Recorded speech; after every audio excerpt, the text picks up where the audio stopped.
All right, hi, I'm Katie, and this is the last Judgment of Hunefer. Here's a closer look at the piece we'll be talking about. Let's get into some background information.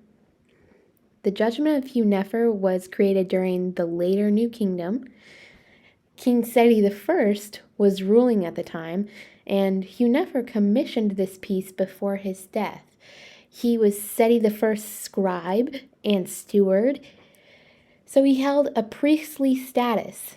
Hunefer lived during a time of religious and political upheaval, and by this time, Egypt's capital would have been moved back to Thebes. The piece was found in his tomb in Thebes in the Theban necropolis. Here, you can see, is a little bit of an overview, and there is where he was buried. Now, getting into the significance of this work, in order to understand the last judgment of Hunefer, we have to take a look at what a Book of the Dead is, since this piece is a section from Hunefer's Book of the Dead. So, what is it? Well, it's a collection of spells that assist the dead on their journey to the afterlife. It would have been written on papyrus scrolls and buried with the dead. This book is a guide that describes what to do in each stage of the afterlife. And the Egyptians have been burying their dead with spells since the Old Kingdom. Previously, this practice was solely done for the royalty, but in the later New Kingdom, wealthy people and those of high status would also participate.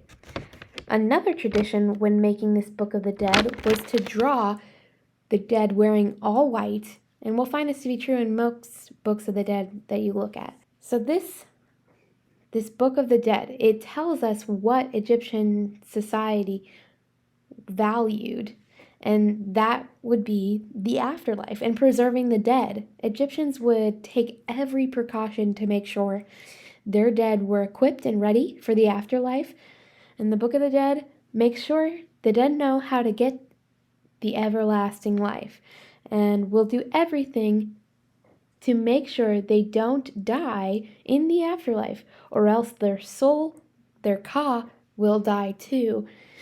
And this is called the second death. Let's get into the visual details of this piece.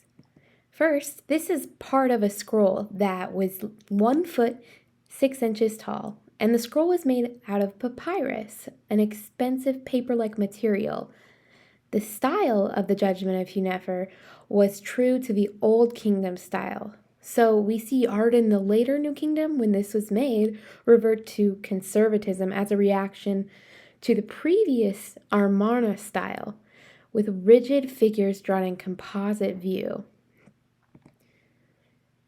So the Judgment of Hunefer was spell 125, the judgment spell, in his Book of the Dead.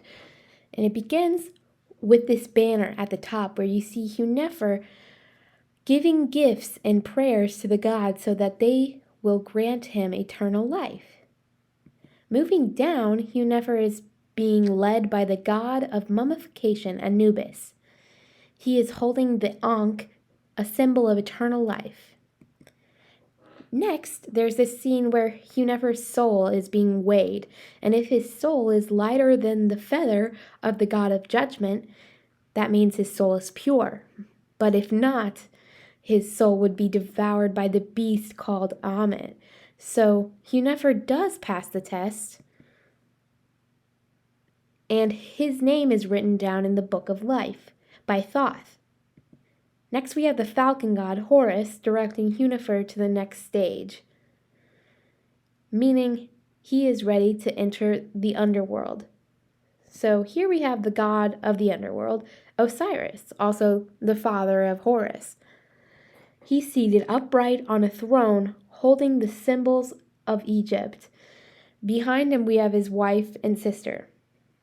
Up in the corner, we see Horus again, this time symbolized as an eye. He holds an ostrich feather, another symbol of eternal life. And looking down a bit, there's Horus's children, representing the north, south, east, and west. Their job is to hold Hunefer's organs like canopic jars, and Here is the piece in the British Museum. And that was the Judgment of Hunefer. Thanks.